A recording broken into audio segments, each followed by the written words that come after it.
అంటే వ్యక్తిగతంగా రాహుల్ గాంధీకి చాలా కీలకమైనటువంటి రాష్ట్రాలు ఈ రెండు, యాజ్ వెల్ యాజ్ రాజకీయంగా కూడా ఈ రెండు రాష్ట్రాలు రాబోయే రోజుల్లో రాహుల్ గాంధీ భవితవ్యాన్ని డిసైడ్ చేయవచ్చు.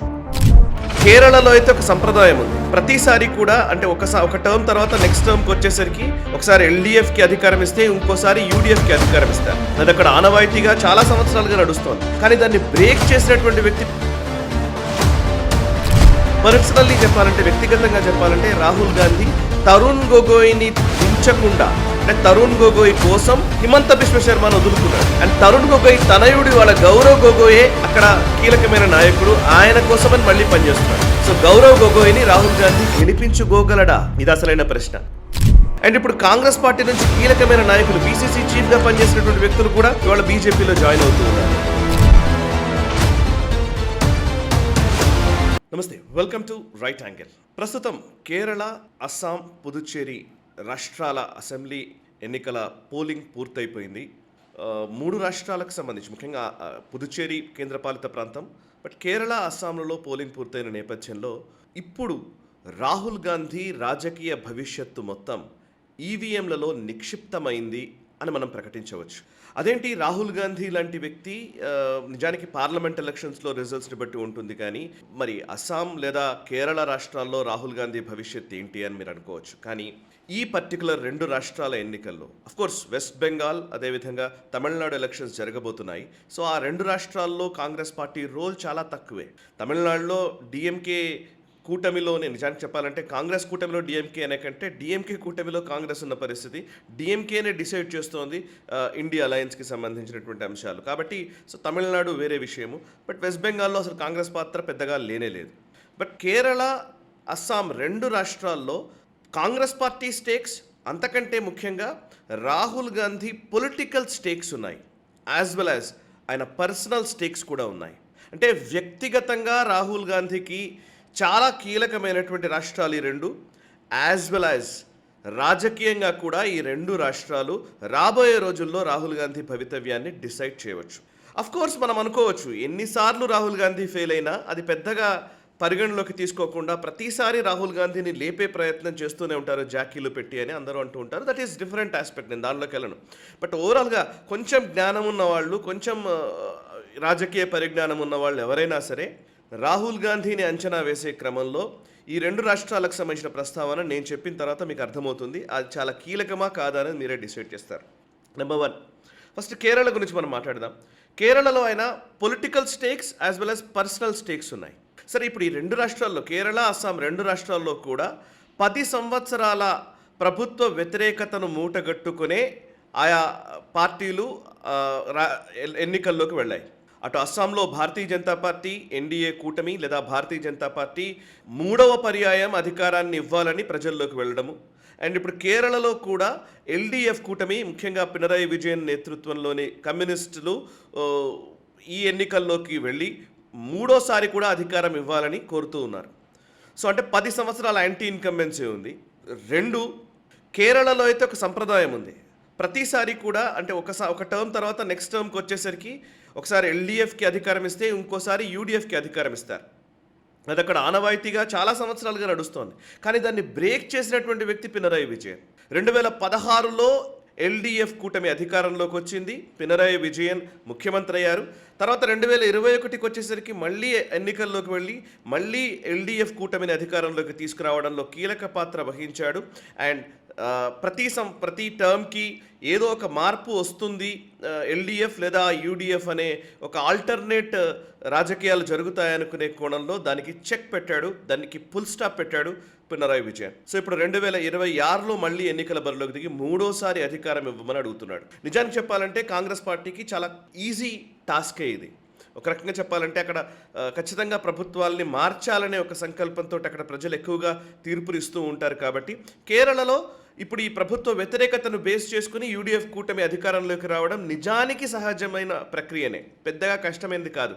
కానీ చాలా కష్టతరంగానే ఎన్నికలు జరుగుతూ ఉన్నాయి. ఈ రోజుకి కూడా యూడీఎఫ్ పూర్తిగా అధికారంలోకి వస్తుంది అనే ఒక పర్స్పెక్టివ్ ఇంకా బిల్డ్ కాలేదు. అంటే అర్థం చేసుకోవచ్చు ఎంత సీరియస్గా అక్కడ ఫైట్ జరుగుతోందో. ఇక నేను ఇందాక పొలిటికల్ స్టేక్ గురించి మాట్లాడాను, but at the same time personal స్టేక్స్లోకి వద్దాం. పర్సనల్ స్టేక్స్లో ఏంటంటే ఈరోజు కేరళ నుంచి ఇంతకుముందు వాయనాడ్ నుంచి అదే రాహుల్ గాంధీ లోక్సభ నియోజకవర్గం నుంచి వాయనాడ్ నియోజకవర్గం నుంచి ప్రాతినిధ్యం వహించారు. అండ్ ప్రస్తుతం ఆయన సోదరి ప్రియాంక వాద్రా వాయనాడ్ నుంచే ప్రాతినిధ్యం వహిస్తున్నారు. సో ప్రియాంక వాద్రా పాత్ర కేరళలో అంటే ఆబ్వియస్లీ వాళ్ళ పాత్ర ఉంది అనే అర్థం నిజానికి మాట్లాడితే. రెండోది కేసీ వేణుగోపాల్, ఆయన కేరళకు చెందినటువంటి వ్యక్తి. కేసీ వేణుగోపాల్ రాహుల్ గాంధీకి రైట్ హ్యాండ్గా పేరున్నటువంటి వ్యక్తి. ఎక్కడికి వెళ్ళినా ఏ నిర్ణయాలు తీసుకున్నా ఎటువంటి అంశమైనా ఏ ఎజెండా అయినా రాహుల్ గాంధీకి చేదోడు వాదోడుగా ఉండేటువంటి వ్యక్తి K C Venugopal. So K C Venugopal Kerala ఎలక్షన్స్లో యూడిఎఫ్ కూటమిని లేదా కాంగ్రెస్ కూటమిని అధికారంలోకి తీసుకురాగలడా? కేసీ వేణుగోపాలే మెయిన్ స్ట్రాటజిస్ట్గా కాంగ్రెస్ పార్టీ చెబుతూ ఉన్న టైంలో ఆయన అండ్ రాహుల్ గాంధీ ఇద్దరు ఒకటే అన్న కోణంలో ప్రచారం జరుగుతున్నటువంటి టైంలో ఇప్పుడు కేరళ ఎన్నికల్లో విజయం సాధించడం అనేది చాలా కీలకం. సో ఇద్దరి ప్రతిభకి, ఇద్దరి క్యాపబిలిటీస్కి, సామర్థ్యానికి ఇది కొలమానం కాబోతోంది. ఇక ఇంకోవైపు చూస్తే కేరళలో ఇప్పుడున్న పరిస్థితుల్లో కేరళకు సంబంధించినటువంటి రాజకీయాలు మనం చూస్తూ ఉంటే కమ్యూనిస్టులతో పోరాటం చేయడం అండ్ కమ్యూనిస్టులని ఇవాళ కాంగ్రెస్ పార్టీ అక్కడ అజెండా ఏం క్రియేట్ చేస్తోంది అంటే, ఏం నెరేటివ్ బిల్డ్ చేసే ప్రయత్నం చేసింది అని అంటే, కమ్యూనిస్టులు బీజేపీ రెండు ఒకే తాను పైన పనిచేస్తున్నారు, ఒకే ప్లాట్ఫామ్ మీదకి వచ్చి వర్క్ చేస్తున్నారు, వెనకాల బ్యాక్ ఎండ్లో వీళ్ళిద్దరూ స్నేహితులే అని చెప్పి కాంగ్రెస్ ప్రచారం చేస్తోంది. నిజానికి కమ్యూనిస్టులకి బీజేపీకి అసలు ఏమాత్రం పొంతన ఉండదు. బట్ దాన్ని నమ్మించే ప్రయత్నం ఒకవైపు చేస్తూ వస్తోంది. యాక్చువల్లీ అది తెలంగాణలో బాగా ఫలితం ఇచ్చింది. ఎందుకంటే టీఆర్ఎస్ బీజేపీ ఒకటేనన్న ఒక అభిప్రాయాన్ని కాంగ్రెస్ పార్టీ బిల్డ్ చేయడం, తద్వారా కాంగ్రెస్ వైపే పూర్తిగా ఓట్లు వచ్చేలాగా, అంటే ప్రభుత్వ వ్యతిరేక ఓటు పూర్తిగా వచ్చేలాగా చేయడం. సో ఇప్పుడు ప్రభుత్వ వ్యతిరేక ఓటు బీజేపీ కొంత కూడా తీసుకోకుండా పూర్తిగా కాంగ్రెస్ వైపే రావడం కోసం ఇదొకటి ఉపయోగపడడం. ఎట్ ద సేమ్ టైం కమ్యూనిస్టులు కూడా కాంగ్రెస్ వైపు మళ్ళే విధంగా ఒక నేరేటివ్ బిల్డ్ చేసే ప్రయత్నం కాంగ్రెస్ చేస్తోంది. సో దాని మీద అది సక్సెస్ అవుతుందా లేదా అనేది లెట్స్ సీ. ఇదివరకు కూడా కేరళలో చూస్తే 140 సీట్లు ఉన్నాయి మొత్తం ఓవరాల్గా అసెంబ్లీ సీట్లు.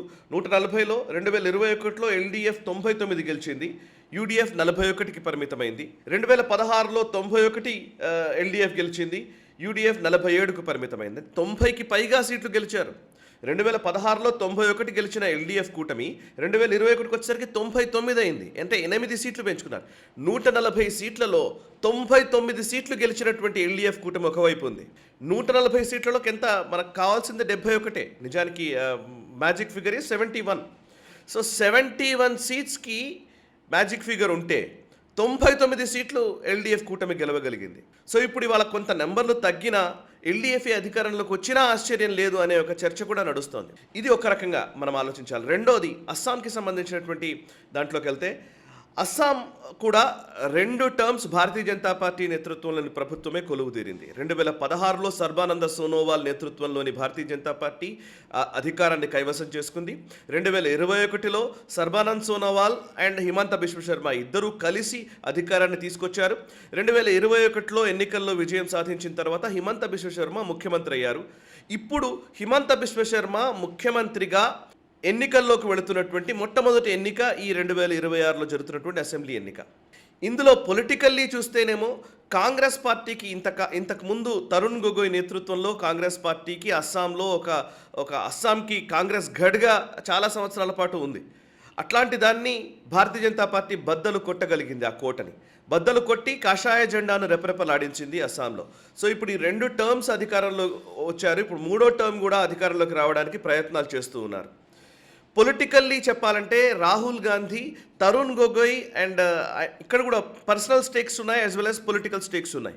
పర్సనల్లీ చెప్పాలంటే, వ్యక్తిగతంగా చెప్పాలంటే రాహుల్ గాంధీ తరుణ్ గొగోయ్ని దించకుండా, అంటే తరుణ్ గొగోయ్ కోసం హిమంత బిశ్వ శర్మను వదులుకున్నాడు. 2014 ఎలక్షన్స్ తర్వాత నిజానికి తరుణ్ గొగోయ్ని దించేసి హిమంత బిశ్వ శర్మని ముందు నిలబెట్టి ఉంటే కాంగ్రెస్ పార్టీ మళ్ళీ అధికారాన్ని కొనసాగించి ఉండేది అనేది రాజకీయ పండితులు చెప్తూ ఉంటారు. కానీ హిమంత బిశ్వ శర్మను అవమానించి కుక్క బిస్కెట్లని ఆయనకు తినిపించి ఆ కుక్కతో మాట్లాడినట్టుగా ఆయనని ట్రీట్ చేసిన విధానము, రాహుల్ గాంధీ నిజానికి ఒక ఒక ఒక ఫ్యూడల్ లాగా వ్యవహరించినటువంటి విధానం గురించి హిమంత బిశ్వ శర్మ చాలాసార్లు చెప్పాడు. సో వ్యక్తిగతంగా రాహుల్ గాంధీ మీద కక్షగట్టి ఇక నన్ను అవమానిస్తావా, నీ సంగతి చూస్తాను అన్నట్టుగా ఆయన బయటకు వచ్చి భారతీయ జనతా పార్టీలో జాయిన్ అయ్యాడు. భారతీయ జనతా పార్టీలో జాయిన్ అయ్యి ఆల్మోస్ట్ ఈశాన్య రాష్ట్రాలు అన్నింటిలోనూ భారతీయ జనతా పార్టీ గెలిచే విధంగా ఆయన ప్రయత్నం చేశాడు. ఇప్పుడు అస్సాంలో కూడా ఆయన ముఖ్యమంత్రిగా కొనసాగుతున్నాడు. సో పర్సనల్లీ ఆలోచిస్తే తరుణ్ గొగోయ్ కోసమని హిమంత బిశ్వ శర్మని వదులుకున్నాడు రాహుల్ గాంధీ. అండ్ తరుణ్ గొగోయ్ తనయుడు వాళ్ళ గౌరవ్ గొగోయే అక్కడ కీలకమైన నాయకుడు, ఆయన కోసమని మళ్ళీ పనిచేస్తున్నాడు. సో గౌరవ్ గొగోయ్ని రాహుల్ గాంధీ గెలిపించుకోగలడా? ఇది అసలైన ప్రశ్న. సో వ్యక్తిగతంగా అండ్ పొలిటికల్గా రెండు రకాలుగా ఆలోచిస్తే కూడా అస్సాం రాహుల్ గాంధీకి చాలా కీలకం. మనం అనుకుంటున్నాం రాహుల్ గాంధీ కీలకమని, కానీ నిజంగా రాహుల్ గాంధీ అంత సీరియస్గా ఆలోచిస్తున్నాడు అనేది ఒక సమస్య ఉంది, అది వేరే విషయం. బట్ ఒక విపక్ష నాయకుడు కాబట్టి, కాంగ్రెస్ పార్టీకి సంబంధించినటువంటి ఆయన్నే కీలకమైన వ్యక్తి కాబట్టి, ప్రధానమంత్రి అభ్యర్థిగా వాళ్ళు కొనియాడుతూ ఉంటారు కాబట్టి ఆయన సీరియస్నెస్ గురించి మనందరికీ తెలుసు. కానీ ఆయనకు ఈ ఎన్నికలు ఎందుకు ఇంపార్టెంట్ అనే దానికి మనం అర్థం చేసుకోవడం కోసం ఈ ఎన్ని డీటెయిల్స్ నేను చెప్తూ ఉన్నాను. సో అస్సాంలో కూడా 2016లో మొత్తం 126 సీట్లు ఉన్నటువంటి అసెంబ్లీ ఉంది అస్సాంలో. సో 2016లో 60 సీట్లు బీజేపీ గెలిచింది, ఎన్డీఏ కూటమి 86 సీట్లు గెలిచింది. అండ్ 2021కి వచ్చేసరికి సేమ్ బీజేపీ 60 సీట్లు గెలిచింది, ఎన్డీఏ కూటమి 75 సీట్లు గెలిచింది. అంటే బీజేపీ ఎక్కడైతే గెలవగలదో ఆ సీట్లు వాళ్ళే సొంతం చేసుకోగలరు. అండ్ వాళ్ళు ఎగ్జాక్ట్లీ వాటిని నిలబెట్టుకుంటూ వస్తున్నారు, రిటైన్ చేసుకుంటూ వస్తున్నారు. అండ్ ఎన్డీఏ కూటమిని అధికారంలోకి తీసుకురావడానికి వాళ్ళు ప్రయత్నం చేస్తున్నారు, అలయన్స్ని వీటిని కలుపుకోవడం. అండ్ ఇప్పుడు కాంగ్రెస్ పార్టీ నుంచి కీలకమైన నాయకులు, పీసీసీ చీఫ్గా పనిచేసినటువంటి వ్యక్తులు కూడా ఇవాళ బీజేపీలో జాయిన్ అవుతూ ఉన్నారు. ఈ నేపథ్యంలో అంటే రాహుల్ గాంధీకి పర్సనల్గా, పొలిటికల్గా రెండు రకాలుగా తన రాజకీయ భవిష్యత్తును నిర్దేశించేవి కాంగ్రెస్ అంతర్గతంగానే, అంటే ఆ పార్టీలోనే చాలామంది విమర్శలు చేస్తున్నటువంటి నేపథ్యం కూడా ఉంది కాబట్టి, సో ఆ విమర్శల్ని ఎదుర్కొంటూ, ఛాలెంజెస్ని ఎదుర్కొంటూ తన రాజకీయ భవిష్యత్తును మళ్ళీ నిలుపుకోవాలి అని అంటే కనుక కేరళ, అస్సాం రెండు రాష్ట్రాలు కూడా చాలా కీలకం. కేరళలో అంటే రెండు రాష్ట్రాలు నిజానికి ఈజీ కూడా, ఎందుకంటే 10 సంవత్సరాల పాలన ఉంది. 10 సంవత్సరాల కూడా ఏ పార్టీ అయినా కానీ అధికారాన్ని నిలబెట్టుకోవడానికి కష్టపడాల్సి వస్తుంది, కానీ అధికారంలోకి రావడానికి కొంచెం తక్కువ కష్టపడాల్సి వస్తుంది. ఎందుకంటే ప్రతిపక్షంలో ఉన్నప్పుడు ఎజెండాని సెట్ చేయడము, ప్రభుత్వ వ్యతిరేకతని సరిగ్గా ఛానలైజ్ చేయడము, నిజంగా ప్రజల్లోకి వెళ్ళి ప్రజా సమస్యల గురించి మాట్లాడుతూ ఉండడము, ఇట్లాంటి వాటి వల్ల న్యాచురల్గానే మార్పు వైపు ప్రజలు అడుగులు వేస్తూ ఉంటారు. కానీ ఆ మార్పుకు భిన్నంగా అధికార పార్టీకి ప్రో ఇన్కంబెన్సీ అంటే ప్రభుత్వానికి అనుకూలతను పెంచుకునే విధంగా అధికార పార్టీలు పనిచేస్తూ ఉండాలి. సో భారతీయ జనతా పార్టీ దాంట్లో ఎప్పుడు సక్సెస్ అవుతూ ఉంటుంది. సో ఇప్పుడున్న పరిస్థితుల్లో 2 టర్మ్స్ అంటే 10 సంవత్సరాల ప్రభుత్వ వ్యతిరేకతను ఎదుర్కొంటున్నటువంటి అధికార పార్టీలు ఉన్న రాష్ట్రాల్లో దానికి భిన్నంగా కాంగ్రెస్ను అధికారంలోకి తీసుకురావడానికి ఉన్నటువంటి ఈజీ టాస్క్, నిజానికి చాలా తక్కువ కష్టంతో కూడుకున్నటువంటి టాస్క్ని రాహుల్ గాంధీ ఎదుర్కొని గెలవగలుగుతాడా, గెలిచి తన రాజకీయ భవిష్యత్తును కాపాడుకుంటాడా? Let's wait and see. మీ కమెంట్స్ ద్వారా మీరు తెలియజేయండి మీ అభిప్రాయాన్ని కూడా. ఈ వీడియో నచ్చితే లైక్ చేయండి, 10 మందికి షేర్ చేయండి. మనసా వాచా కర్మణ, దేశహితం కోసం నేషనలిస్ట్. ఈ వీడియో మీకు నచ్చినట్టయితే లైక్ చేయండి, 10 మందికి షేర్ చేయండి. అలాగే కామెంట్ల రూపంలో మీ అభిప్రాయాలను మాతో పంచుకోండి. Nationalist hub group of channels ను సబ్స్క్రైబ్ చేసుకుని తెలుగునాట జాతీయవాద జర్నలిజాన్ని ప్రోత్సహించండి. ఈ వీడియో కింద ఉన్న బెల్ ఐకాన్ పై క్లిక్ చేయడం మర్చిపోవద్దు.